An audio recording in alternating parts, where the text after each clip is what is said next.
When my daughter laughed at my dress and called it something poor people wear, she had no idea I had chosen it for a reason, and the reason would knock the breath out of her in front of everyone at that party. I stood in front of the mirror, smoothing the fabric of the simple blue dress between my fingers. It wasn't fancy. No glitter, no label, no designer tag. It was the kind of dress a woman would wear on a quiet day, maybe while watering garden plants or making tea before sunrise. Modest, soft, comfortable. But that wasn't why I chose it. I chose it because it meant something. Because I hadn't forgotten where I came from, even if everyone else, including the daughter I raised, seemed to believe that wealth erased roots. Outside my bedroom door came the sharp, irritated knocks that always came with the sound of heels snapping against hardwood. "Mom!"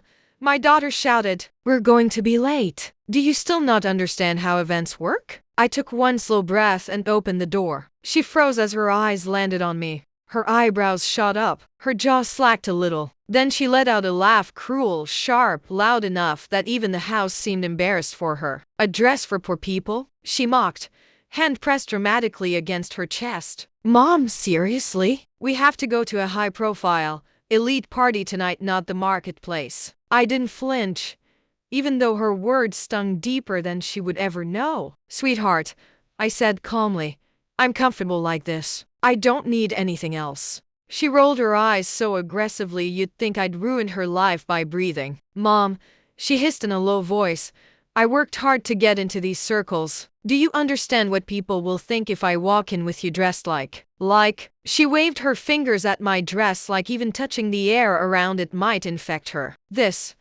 Her tone changed, softer but worse in a way. Embarrassment disguised as concern. "You raised me better than this," I said quietly. She wasn't listening. She was too busy worrying about other people, strangers, and the image of luxury she had built like a fragile glass castle. She checked her reflection in the mirror beside us, a black sequin gown hugging every curve, earrings that shimmered with diamonds, hair in a perfect salon wave. "You look beautiful," I told her genuinely. She smirked at her own reflection. "I know."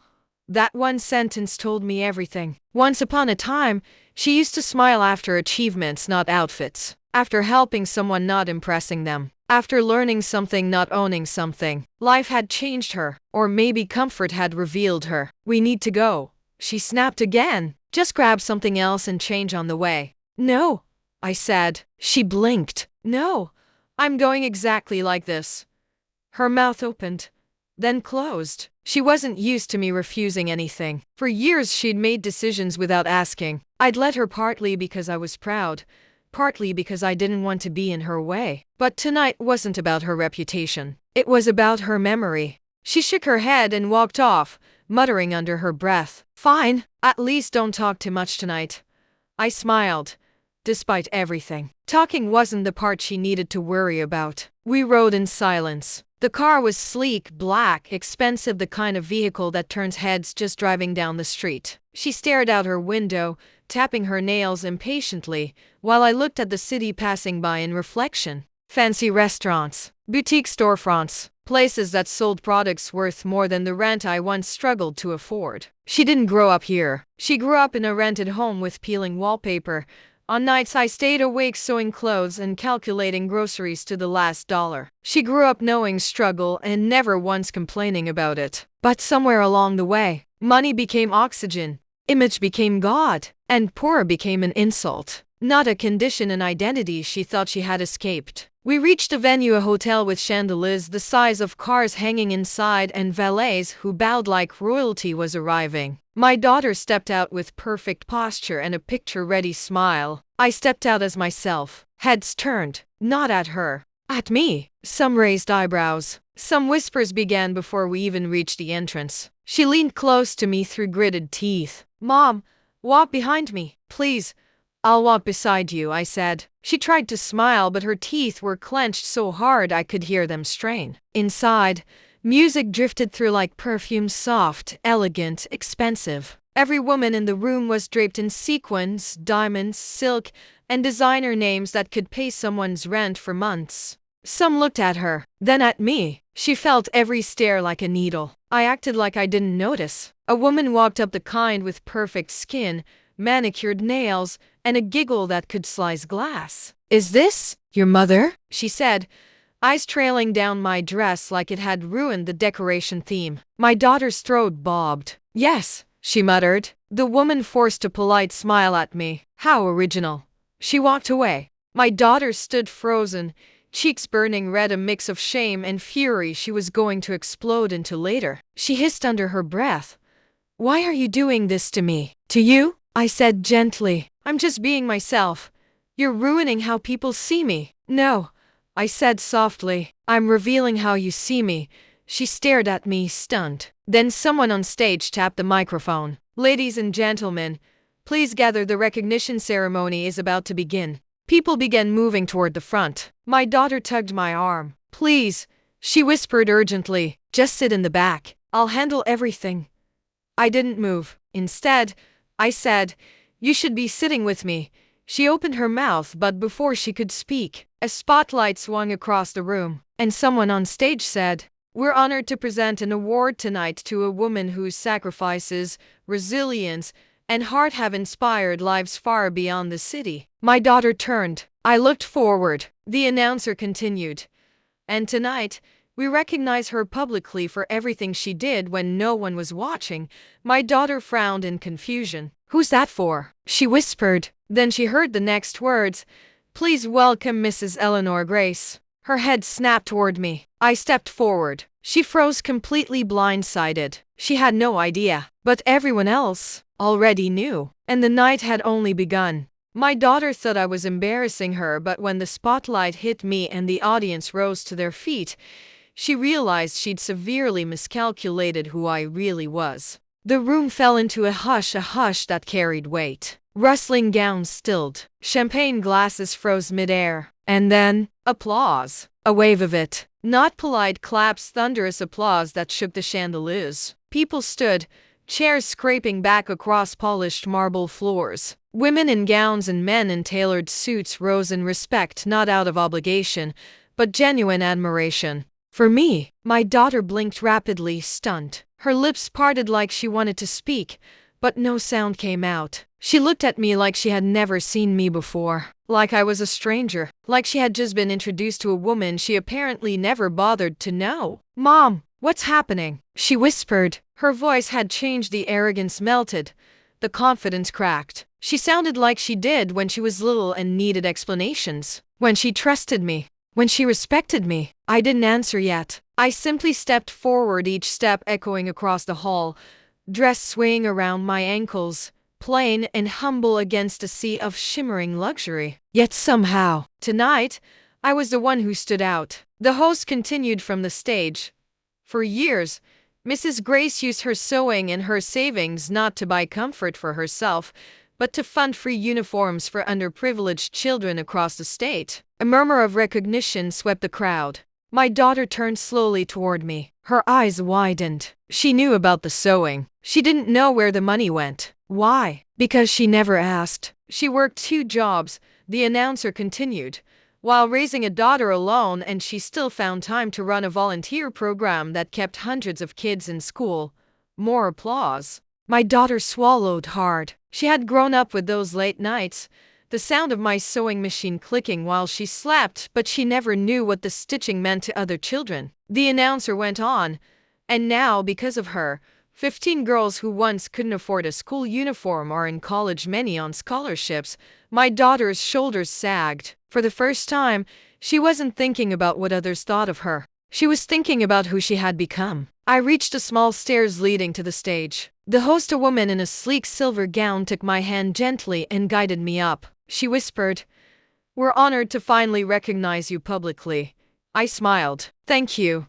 As I reached center stage, the applause slowly quieted. I saw faces beaming, smiling, nodding, people who respected effort, sacrifice, purpose. Then, I found my daughter's face in the crowd. She wasn't applauding. She wasn't smiling. She looked shattered. Not because I was being honored, but because she realized she had spent a long time feeling ashamed of a woman she didn't truly know. The host handed me a microphone. "Mrs. Grace," she said to the audience, "would you like to say a few words?" I looked at the mic, then at my daughter, then at the room. "Yes," I said calmly. I stepped forward. and spoke. "I wore this dress tonight," I began, "because someone important in my life believes it's a dress only poor people wear." The room went tense. My daughter slowly sank into her chair. "But I didn't wear it because I couldn't afford anything nicer," I continued, voice steady. "I wore it to remember the mothers who go without so their children can eat. The girls who walk to school every day with shoes falling apart. The families who are rich in dignity and effort, even if not in money." A reverent silence fell across the ballroom. "I grew up in a home where we didn't have much," I said. "But we had pride. We had work ethic. We had values. And most importantly, we had each other." I paused, breath slow and controlled. I never wanted to stop dressing like the woman I used to be. "Because she's the one who built the woman standing here." Someone in the audience whispered amen, and a few heads nodded. I continued. "We live in a world where people are judged by clothes, cars, handbags, and houses. But character has no price tag. Kindness needs no designer label. And dignity is never out of fashion."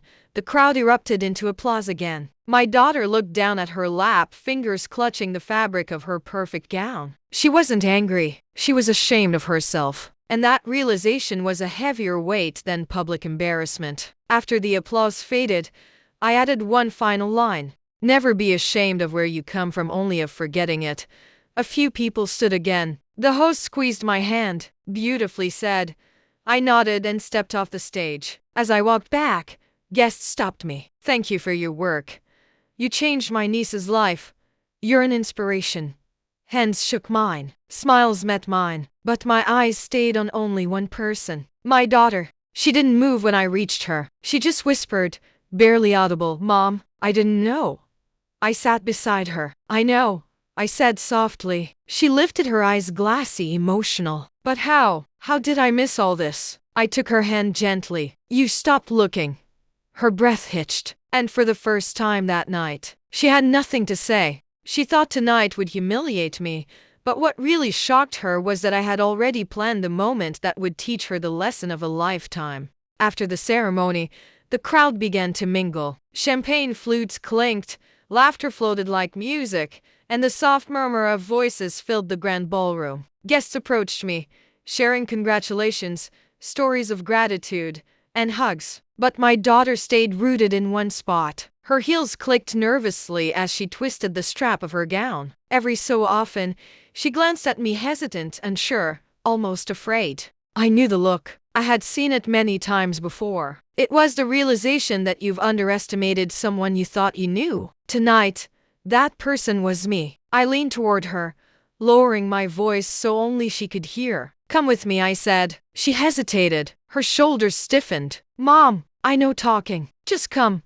I interrupted gently. I led her down a quiet hallway behind the ballroom, away from the glittering crowd. The chandeliers above us reflected off polished floors, making the corridor shimmer like a river of light. She followed silently, curiosity battling her pride. At the end of the hall, I stopped in front of a door. I reached into my bag and pulled out a small, carefully wrapped box. Her eyes widened. "What's that?" she asked. I smiled softly. "You'll see." I handed it to her. She turned it over in her hands, the wrapping paper crinkling under her fingers. The anticipation in the air made her tremble slightly, something she never expected. "Open it," I said. Her hands fumbled with the ribbon. She tore it open carefully, as though it were fragile. Inside lay a small photo album, meticulously arranged. The first page revealed a photo of her as a little girl, sitting on my lap with a homemade dress stitched from scraps. Her eyes sparkled as she clutched a tiny doll I had sewn myself. Tears welled up instantly. She recognized that moment, the sacrifices, the nights I stayed up while she slept, the countless hours spent stitching, sewing, and dreaming for her future. Page after page unfolded. Photos, letters, receipts, and tiny mementos, each one a testament to everything I had done silently. The uniforms, the school lunches, the nights I skipped meals so she could eat, all documented. Her hands shook. She couldn't speak. She couldn't even breathe properly. Finally, she whispered, voice breaking, I had no idea." I took her hand and held it tight. "That's because you never asked. You were too busy judging the dress, too busy chasing the image you thought mattered. You didn't see the real work behind it all. She nodded, swallowing hard. Her chest heaved. I'm so sorry, Mom. I was horrible. I shook my head gently. No, you were young, but now, you see, and that's what counts. The hallway was quiet except for the faint hum of music drifting from the ballroom. She sat down on the bench against the wall, holding the album close. I knelt beside her and pointed to a particular page, a photo of the very dress I had worn tonight. That dress, I said softly, was never about fashion. It was about pride, history, and remembering where we came from. Tonight, I wanted you to see that true value isn't in labels, diamonds, or gowns, it's in actions, in heart. Her eyes glistened with tears. She finally understood, not just the story behind the dress, but the woman I truly was: strong, quiet, relentless in love, and full of purpose. She buried her face in my shoulder. I mocked you, she whispered. I feel so stupid. Better now than never, I said, squeezing her close. After a long pause, she pulled back slightly, looking at me with a new reverence. Mom, can you forgive me? I smiled warmly. Forgive you? You never needed forgiveness. You just needed to see. Her lips quivered as a small smile finally formed. In that moment, I knew this night would stay with her forever, not because of embarrassment, but because of revelation. The party outside continued, full of clinking glasses and laughter, but in our quiet hallway, a far more important celebration was taking place: the celebration of understanding, humility, and love. And that was priceless. She thought the lesson ended with the photo album, but I had one more surprise that would leave her utterly speechless and teach her humility in front of everyone at the party. We walked back toward the ballroom. The music had shifted to a slow, elegant melody. Couples danced, waiters glided past with trays of sparkling wine, and chandeliers cast golden light across the polished floor. My daughter walked beside me, her head slightly bowed, the photo album clutched to her chest. She felt smaller somehow, not in stature, but in ego. The confidence she had worn like armor all evening had softened,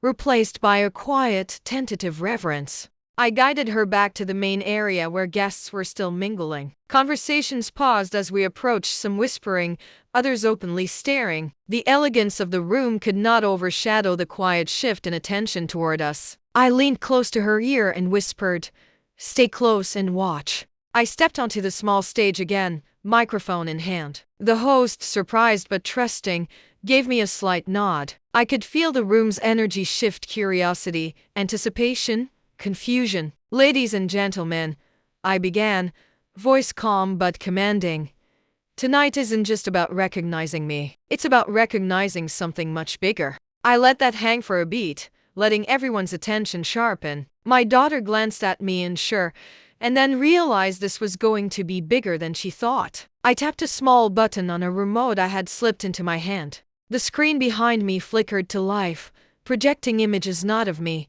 but of the children my work had helped. Smiling faces in school uniforms, artwork, graduation photos, candid shots of laughter and learning. Every single image a life touched. Every single life a testimony to years of quiet sacrifice. Gasps filled the room. Some women clutched their pearls. Some men shook their heads in disbelief. I gestured toward the screen. "These are the real stories," I said. "Not designer labels, not glittering gowns, not luxurious cars. Real stories, real impact, real people who were given a chance because someone cared even when no one was watching."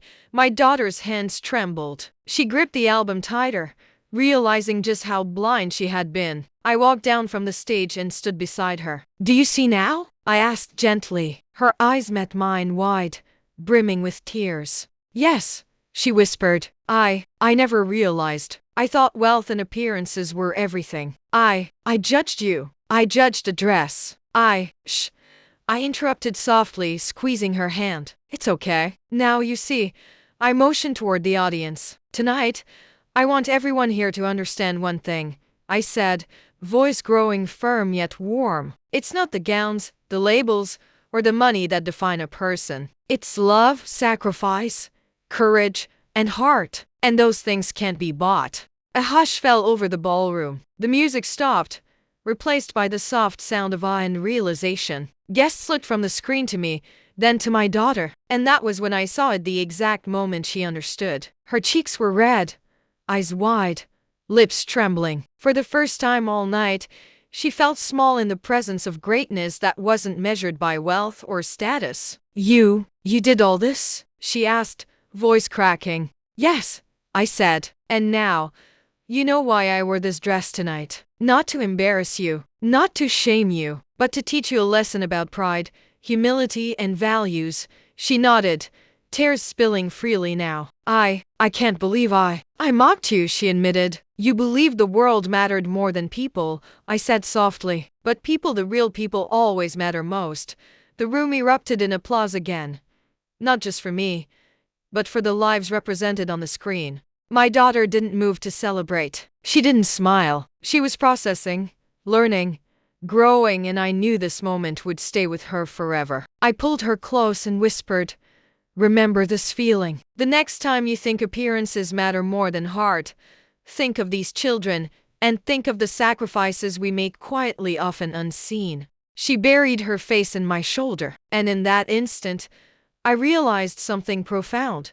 Sometimes lessons are learned not through words, but through moments that hit you where it matters most. Tonight was her lesson, and it had only begun. She thought she'd embarrassed me and ruined the night, but I had already planned the part that would leave her completely speechless, and it involved every single guest in that room. After the applause died down, I asked the host for a moment to address everyone again. The room had quieted, full of anticipation. I could feel my daughter's eyes on me, wide and nervous, like she was waiting to see what I would do next. I smiled softly, letting the silence build just a little. "Tonight isn't just about awards or recognition," I began. "It's about the unseen sacrifices that shape lives, the quiet acts of courage and kindness that often go unnoticed." The crowd leaned in, curious. I turned toward my daughter, my hand brushing hers gently. "And it's about the people who see the value in others, not in money, not in appearance, not in labels, but in heart."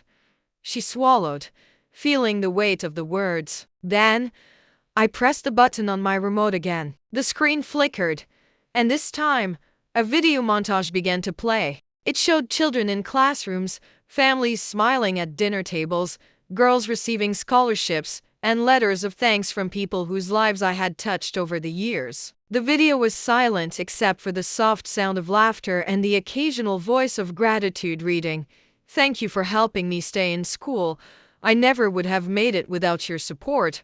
You believed in me when no one else did." The crowd watched in awe, and some guests began wiping tears from their eyes. I stepped closer to my daughter and whispered, "Watch carefully." She did. Her hands shook as she clutched the photo album. Every image, every letter, every smiling face was a reminder of what she had underestimated all these years. Then the video shifted. I had secretly collected messages from people in the room who had been personally touched by my work. One by one, they appeared on the screen, speaking directly to me. "You inspired me to start my own charity. Because of you, my family didn't lose hope. Your actions showed me the true meaning of generosity." The room was completely silent now, each person captivated. My daughter's lips parted slightly, and her cheeks flushed red. I turned to the audience and said, "And now, I'd like to ask everyone in this room who has ever been touched by acts of kindness, big or small, to stand." One by one, guests began to rise. First a few, then dozens, then nearly the entire room. People I didn't know were standing to honor the life I had quietly lived. My daughter's jaw dropped. She stumbled back slightly, unable to comprehend what she was seeing. "Mom, they don't even know you personally," she whispered. I smiled. "It doesn't matter. Kindness leaves traces everywhere, and sometimes it finds its way back when you least expect it." The crowd applauded again, this time not just for the award or the recognition, but for the power of one person's dedication to others. And my daughter, who had once laughed at the dress I wore tonight, finally understood what true strength looked like. She turned to me, eyes brimming with tears, and whispered, I never realized. I thought appearances mattered more than heart." "They don't," I replied softly. "And tonight you've seen it for yourself." She nodded, swallowing hard. The weight of her lesson settled deep in her chest. No words could undo the embarrassment she had once planned for me, but she didn't need words anymore. She had witnessed truth in action. As the evening drew on, people came up to me, shaking my hand, hugging me, sharing stories of their own lives. My daughter stayed close, quiet, absorbing every moment. And when a few guests came up to her and whispered congratulations, she blushed, realizing that the respect shown to me was now reflecting on her too, not as a reflection of wealth or status, but as a daughter of someone truly remarkable. She leaned close to me. "Mom, I want to do better," she whispered. I kissed her forehead softly. "You will," I said. "You just have to remember tonight." And in that moment, I knew the seed had been planted, the kind that grows slowly, reshapes perspective, and blossoms into humility and understanding. The party outside continued in sparkling elegance, but for us, the night had become something far richer than wealth, gossip, or fashion. It had become a night of lessons, revelations, and transformation. Just when my daughter thought the night had humbled her completely, I had one final surprise that would show her the true cost of pride and leave the entire room in stunned silence. The party buzzed around us, but my daughter and I found a quiet corner near the balcony. Moonlight spilled across the floor, catching the shimmer of her sequined gown and the modest fabric of my dress. She held the photo album close, flipping through the pages again. Her hands trembled as she traced the images, reading letters and notes that detailed sacrifices she had never noticed, stories she had never heard. I can't believe I judged this dress," she whispered. "I judged you. I'm so ashamed." I smiled softly, squeezing her hand. "Shh," I said. "There's one more thing you need to see." I reached into my bag and pulled out a small envelope, sealed with a simple ribbon. "What's this?" she asked, curiosity and fear mingling in her voice. "Open it," I said, handing it to her. She tore it open and gasped. Inside were invitations to a special volunteer project, had arranged one that would require her participation. It wasn't glamorous. It wasn't about impressing anyone. It was about helping children who had nothing. Her eyes widened. They need me?" she asked, a mix of disbelief and hesitation in her tone. "Yes," I replied. "And you're going to see what it means to give without expecting recognition, to care without needing applause, and most importantly to understand that the world is bigger than appearances." Her hands shook as she read the names and stories of the children. One by one, she realized that every decision she had made about fashion, status, and image paled in comparison to the impact she could have if she opened her heart. I could see the wheels turning in her mind, her ego shrinking, humility growing in its place. "Mom, I think I understand now," she whispered, voice choked with emotion. It's not about what I wear. It's about what I do." "Exactly," I said. "And tonight, you're going to start by helping these children." She nodded, swallowing hard. Her pride had crumbled completely, replaced with a deep, quiet determination. The night continued around us, but we barely noticed. I guided her back into the ballroom, where guests were still mingling, unaware of the private moment of transformation that had just occurred. When she stepped onto the floor beside me, her posture had changed. No longer was she the arrogant, image-obsessed daughter. She stood taller, steadier, a reflection of the values she had just absorbed. I watched her as she greeted a few guests politely, but the sparkle in her eyes was different now. It wasn't the sparkle of vanity or pretense. It was the sparkle of understanding, empathy, and newfound respect. And I knew this night had etched a memory she would carry forever. As the clock approached midnight, I leaned close and whispered, "Remember, the next time you think people are defined by wealth or appearance, remember tonight. Remember the children, the sacrifices, the lives touched, and the lessons learned."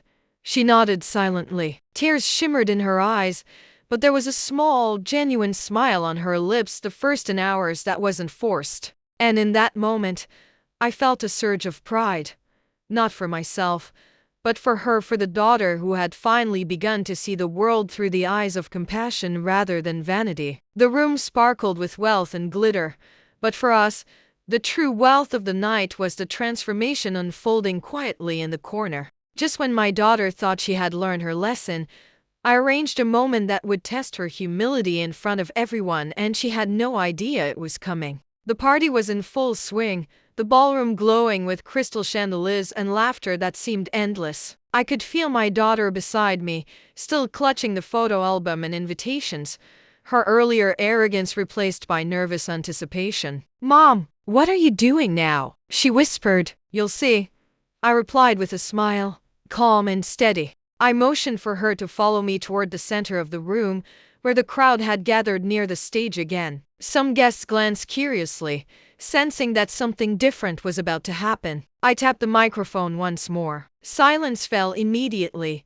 the kind of hush that made every whisper audible. "Ladies and gentlemen," I began, "tonight isn't just about recognition, it's about participation, about stepping into the lives of others, even when it's uncomfortable." I turned to my daughter. "You're going to help me with this next part," I said. Her eyes widened, a flicker of panic crossing her face. "Mom, I know words. Just follow my lead." I gestured toward the video screen, which flickered to life again. This time, it showed a local school in a low-income neighborhood, children struggling with broken desks, torn books, and faded uniforms. Their faces lit up as volunteers entered the room, people who cared enough to make a difference. The room fell silent. Guests shifted uncomfortably in their seats, many clearly realizing that their glittering gowns and designer suits contrasted sharply with the lives they were now seeing on screen. I turned to my daughter, hand on her shoulder. "Step forward," I whispered. She hesitated, her cheeks flushed red, her lips parted. Slowly, she moved to the center. I handed her a microphone. "You're going to read one of the letters from these children," I said. "Read it aloud. They are real, and so is their need for kindness." Her hands trembled as she unfolded the letter. The room's attention zeroed in on her. Guests held their breath, unsure what to expect. She began to read, voice quivering at first. "Dear Mrs. Grace and volunteers, thank you for helping us. We never thought anyone would care. You make us believe we can do more. We will work hard, and we will not forget your kindness." The words hung in the air, heavy with emotion. The crowd was visibly moved, some heads bowed, some hands clutching pearls, some wiping tears. By the time she finished, her voice strong and clear, she was trembling, but in a different way, from humility, from understanding, from the weight of real responsibility. I stepped beside her, proud but quiet. "You see now?" I asked softly. She nodded, tears streaming down her face. This is nothing like the party," she whispered. This is real." "Yes," I said, "and it's only the beginning. Real wealth is measured in impact, not possessions. True elegance is shown in kindness, not attire. And the value of life is in giving, not receiving."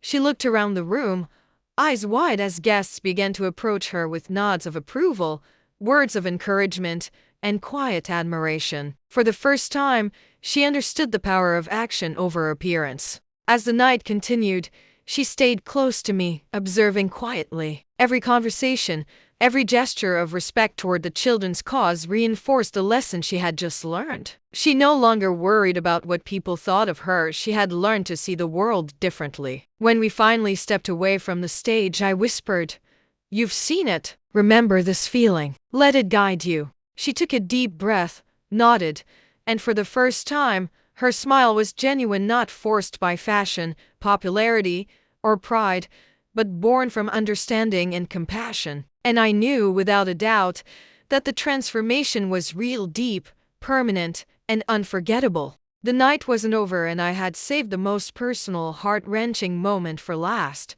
one that would make my daughter finally see the true power of humility and love. After the public reading, the crowd slowly began to disperse, conversations resuming, music returning. But my daughter and I remained on the balcony, overlooking the city lights that shimmered like tiny stars below. She sat on the railing, photo album still in her lap, and her shoulders hunched slightly. I could tell she was processing everything: the award, the video, the reading, the applause, and the lesson of real impact. "Mom," she whispered, voice barely audible, "I never realized how much you did, how hard you worked. All those years, I reached over and took her hand. That's because I didn't do it for recognition. I did it because it was needed. Because someone had to. She wiped her eyes, nodding slowly. I was so obsessed with appearances, with people thinking I was good enough, or perfect. I forgot what really mattered. You're learning now, I said softly, and that's what counts. Then I did something I hadn't planned to do until the perfect moment. I pulled out a small envelope with a folded note inside, the very first letter she had ever written me as a child, kept safe all these years. She looked at me curiously. Mom, what's that? Open it, I said, smiling gently. Her fingers trembled as she unfolded the fragile paper. Her eyes scanned the words slowly, words of innocence, hope, and pure love. Dear Mom, I love you. I want to be like you when I grow up. Thank you for everything. I will never forget. Tears streamed freely down her face now. She gasped, realizing that she had been so blind to my sacrifices. Yet my love had always been there, unwavering. I held her close. Do you see now? I whispered. You didn't understand me before, but you do now. And that's why tonight was important. She nodded, hugging me tightly, sobs breaking through, but in a cathartic, healing way. I mocked the dress. I mocked you, she choked out. I thought it was nothing, but now I see. It was everything.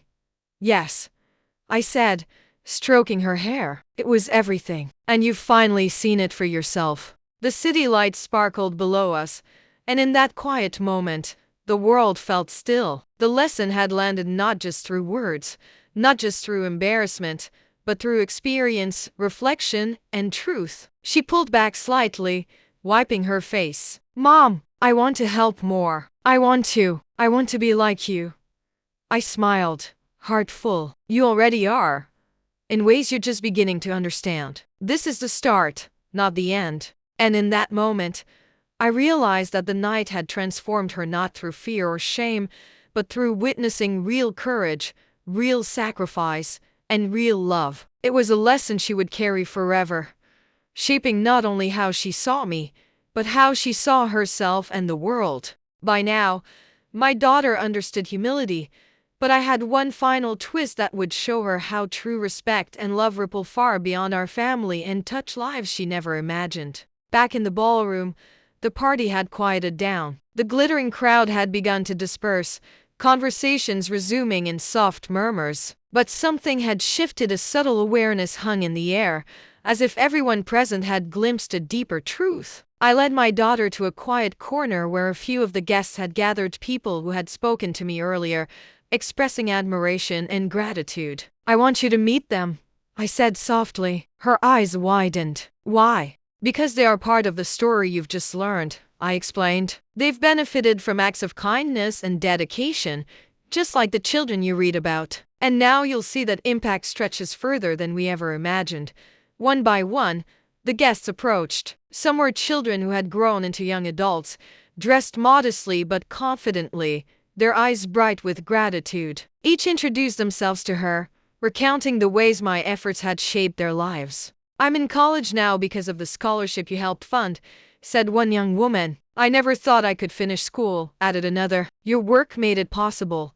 My daughter listened, stunned. Her hands trembled slightly, still clutching the photo album. She had thought her lesson ended with the party, the awards, and the photo montage. But this personal connection made it real. I watched her face transform again. Pride, arrogance, and judgment had completely vanished, replaced by empathy, humility, and awe. One of the young adults spoke directly to her.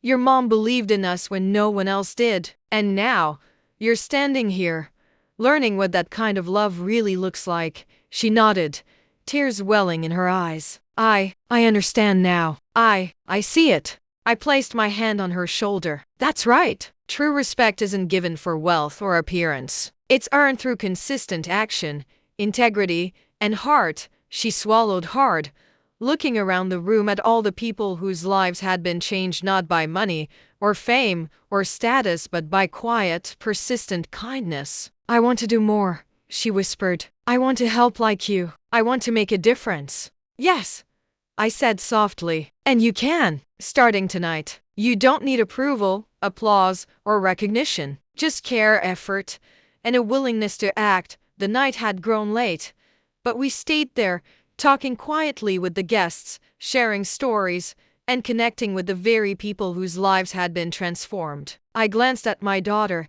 and for the first time all night, I saw humility, pride in purpose, and genuine understanding shine in her eyes. The ripple effect was happening right in front of us. The lessons I had lived, the sacrifices I had made, and the love I had quietly poured into the world were now reaching her, and she would continue the cycle. As the last guests left, my daughter and I stepped onto the balcony again, overlooking the city. She leaned against me, quiet but thoughtful. "Mom," she said softly, "thank you for everything. For tonight, for showing me what really matters." I hugged her tightly. "No thanks needed. The world doesn't work that way. You'll learn that soon enough. Just remember the lesson and carry it forward." She nodded. Her eyes glistened with tears, her heart full. And in that moment, I knew the transformation was complete. The night was ending, but the final moment would seal my daughter's lesson, a lesson she'd never forget, and a memory that would shape the rest of her life. The ballroom had emptied, leaving only a few stragglers and the soft hum of music from the speakers. Chandeliers reflected a golden glow across the polished floor. My daughter and I stood together near the center, still holding hands. "I can't believe how much tonight changed me," she said softly. "I feel different, like I've been blind all these years." "You weren't blind," I said. "You were just looking in the wrong direction. You judged the outside, not the inside. Tonight, you've learned what really matters." She nodded slowly, taking a deep breath. I'll never forget it.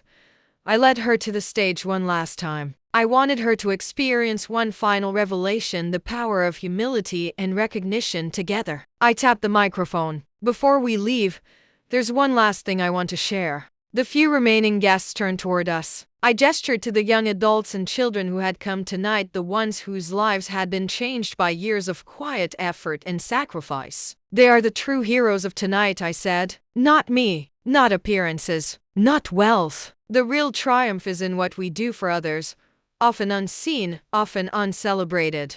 My daughter looked around, absorbing the magnitude of the moment. Faces glowed with gratitude and respect, and she finally understood impact matters more than image. I stepped closer to her. "Do you see it now?" "Yes, Mom," she whispered. "I see it. I see you. I see the people you've helped. I see what I was missing." I smiled. "Then you've learned the most important lesson tonight. The dress, the awards, the applause, none of it mattered. What mattered was purpose, heart, and humility. And you've seen it all firsthand." Her eyes welled up with tears, but this time, her smile was real, the kind of smile that comes from understanding, growth, and deep emotional clarity. We walked together to the balcony one final time. The city lights stretched endlessly before us, glittering like the future my daughter had yet to embrace. "Mom," she said softly, "thank you for showing me, for guiding me. I want to be like you, not because of what people see, but because of what people feel." I pulled her close. "And you will be. Remember tonight, hold it in your heart, and live it every day. That's how you honor the lessons you've learned, not through words, but through action." She nodded, and for the first time, I saw a young woman transformed by humility, compassion, and love. The journey that had started with a dress mocking her assumptions had ended in revelation, understanding, and true connection. As we left the ballroom, the night air wrapped around us, crisp and quiet. The lessons of the evening were already settling deep into her soul. The world outside remained unchanged, but she had changed forever. And I knew no fancy gowns, no wealth, no applause, no glittering lights could ever surpass the power of a lesson truly learned and love fully felt. She glanced up at me, eyes bright with gratitude and respect. "Mom, I understand now. I really do." I smiled. "Good. That's all I ever wanted." As we walked away from the party, hand in hand, I realized something profound. Some lessons can't be taught with words alone. They need to be felt, experienced, and witnessed. And tonight, my daughter had seen it all, and she would carry it with her forever. The night may have ended, but the impact of what she had learned would last a lifetime.